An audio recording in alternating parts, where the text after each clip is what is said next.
Students, आज का topic है question 6 from miscellaneous exercise chapter 2। Question is let f equal to, ये ordered pair दिया गया है x comma x square upon 1 plus x square such that x belongs to real number, be a function from r to r, determine the range of f। इस function का range निकालनी है। Domain दे दिया गया, domain क्या है? पूरा real number. यहाँ देखिए, रेंज निकालना, और रेंज निकालने का मतलब हुआ कि हमको सेट ऑफ इमेजेस निकालना। ये थोड़ा सा क्वेश्चन देखने में कठिन लग रहा है, लेकिन ऐसा नहीं है। जहाँ से देखो तो ये x है और ये क्या है? fx है। इट इज fx, ठीक है ना। तो fx इक्वल टू लिखेंगे तो हमको ये लिखना पड़ेगा।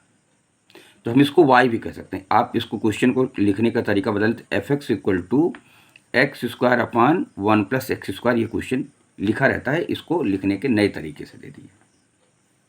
और x क्या है? x belongs to real number. इसी क्वेश्चन को इस तरीके से लिख दिया। अब fx को हम लोग क्या कहते हैं? y। तो हमको अगर रेंज निकालना हो तो हम लेट कर लेते हैं, let y equal to x square upon 1 plus x square. Let y equal to, यहाँ लिख देता हूँ y equal to fx, then y equal to x square upon 1 plus x square. अब हम क्या करेंगे? x की वैल्यूज़ को y के टर्म में निकालेंगे। क्रॉस मल्टीप्लाई करो, y into 1 plus x square equal to x square. This implies y plus y x square equal to x square. This implies y equal to x square minus y x square. This implies y equal to x square common ले लेंगे, 1 minus Y. अब अगर हमको x square निकालना हो तो आ जाएगा y अपॉन 1 minus y equal to x square. Now final लिख देंगे x square equal to y upon 1 minus y. कई टीचर्स इसको इसी तरीके से समझा देते हैं कि अब यहाँ पर जो फाइनल वैल्यूज आ गई है, इसी से हमको रिजल्ट मिल गया कि ये y अपॉन 1 माइनस वाई एक्स स्क्वायर की वैल्यू है, और एक्स स्क्वायर एक पॉजिटिव नंबर होता है। एक्स स्क्वायर इज ग्रेटर और इक्वल टू 0 आएगा। एक्स की कोई वैल्यू रखो, 1 रखो, 2 माइनस 1 माइनस 2 माइनस 3, स्क्वायर उसको पॉजिटिव कर देता है। इसलिए यहाँ पर एक्स स्क्वायर इज ग्रेटर और इक्वल टू 0 लिखा जाता है। इससे क्या मिला? इससे मिल गया कि दिस इम्प्लाइज अगर एक्स स्क्वायर के बराबर ये है, इट मीन्स हम यहाँ एक्स स्क्वायर की वैल्यू पुट करेंगे तो y upon 1 minus y should be greater और इक्वल टू 0। ये रिजल्ट बच्चों को समझ में आ जाए तो इसको आसानी से समझ लेंगे। मेन ये समझना होता है कि x square is always greater और इक्वल टू 0 ही होता है।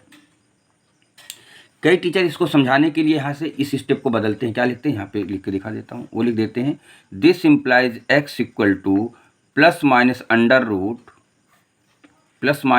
Root y upon 1 minus y. अगला स्टेप निकाल के यहाँ दिखा देते हैं और ये बताते हैं कि भाई देखिए, अब इसको डिफाइंड होने के लिए एक्स को अंडर रूट के अंदर की वैल्यू को ग्रेटर देन 0 होना चाहिए, मीन्स ग्रेटर और इक्वल टू 0। यहाँ पर लिखने के लिए यहाँ से भी लिखा जा सकता है, यहाँ से लिखने के लिए यहाँ से भी लिखा जा सकता है। दोनों करेक्ट है, जैसा आपकी समझ में आए। It is also correct. इसके बाद एक्स निकाल लो और देखो कि भाई अंडर रूट के अंदर आ गया। अब एक्स को डिफाइंड होने के लिए अंडर रूट के अंदर की वैल्यू ग्रेटर और इक्वल टू 0 होना चाहिए, यही चीज़ आप लिखोगे। और यहाँ से समझ में आ गया कि भाई एक्स स्क्वायर एक पॉजिटिव नंबर है, तो दैट शुड बी ग्रेटर और इक्वल टू 0।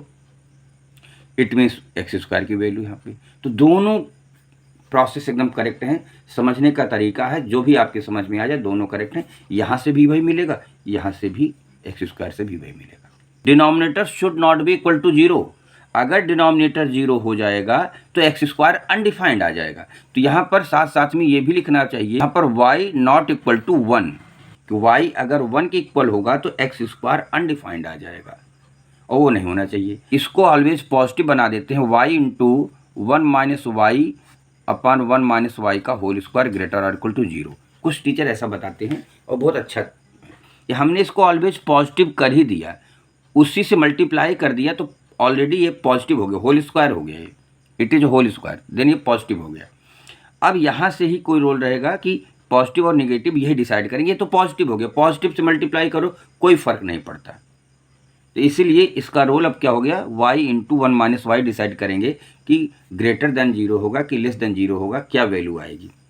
तो इसका मतलब हुआ, अच्छा एक काम और कर लेते हैं अपनी सुविधा के लिए, अगर हम इसको माइनस से मल्टीप्लाई कर दें तो हो जाएगा y into y minus 1 upon 1 minus y square less or equal to 0। Inequality reverse हो जाएगी और ये y हमारा पहले आ गया माइनस से मल्टीप्लाई करने पर, एक ही जगह तो मल्टीप्लाई होगा, उसको अंदर कर दिया तो ये इनइक्वलिटी रिवर्स हो गई। अब हम क्या करेंगे, इस केस में अगर हम ध्यान से देखें तो हम लोग रियल नंबर बनाते थे। रियल नंबर पे हमको दो वैल्यू मिलेगी, y इक्वल टू 0 मिलेगा और y minus 1 equal to 0 means 1 मिलेगा।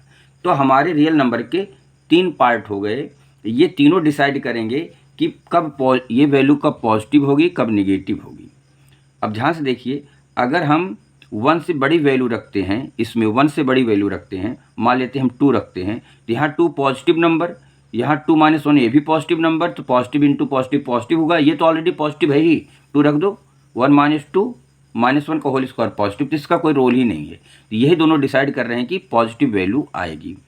और अगर आप जानते हैं वेवी कर्व मेथड तो भी समझ लेंगे कि प्लस माइनस प्लस ही लिखा जाता है, लेकिन यहाँ पर आप कोई ज़रूरी नहीं चेक कर सकते। 0 और 1 के बीच में कोई वैल्यू ले लीजिए, सपोज दैट 0 और 1 के बीच में हम 0.5 ले लेते हैं, 0.5 एक पॉजिटिव नंबर है, 0.5 माइनस 1 एक निगेटिव नंबर आएगा, पॉजिटिव इंटू निगेटिव निगेटिव हो जाएगा, ये तो पॉजिटिव है कोई फ़र्क नहीं पड़ेगा, तो हमको रिजल्ट मिलेगा निगेटिव।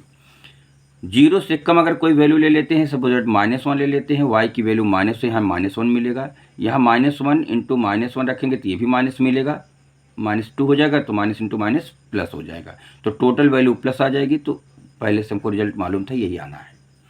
अब हमको ये देखना होता है कि कौन से इंटरवल के लिए, 3 इंटरवल हैं, -इनफाइनाइट से 0, 0 से 1 और 1 से इनफाइनाइट, इन तीनों में से कौन सा इंटरवल सॉल्यूशन होगा, कि मतलब 0 से कम आएगा, मीन्स नेगेटिव आएगा, तो नेगेटिव हमको ये मिलेगा 0 से 1 के बीच में।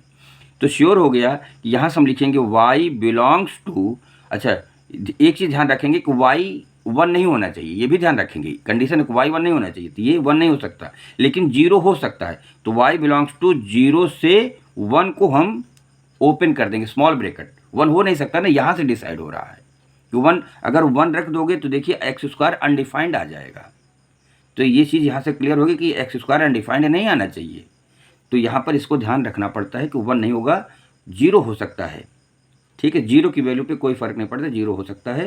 तो इसका मतलब कि अगर y हमको पता चल गया तो हम इसका रेंज निकालना चाहें तो range of f equal to 0 से 1 सेमी क्लोज रहेगा, 0 इंक्लूडिंग रहेगा, 1 एक्सक्लूडिंग रहेगा, 1 इसमें नहीं रहेगा। It is a range of the given function, और ये हुआ आंसर।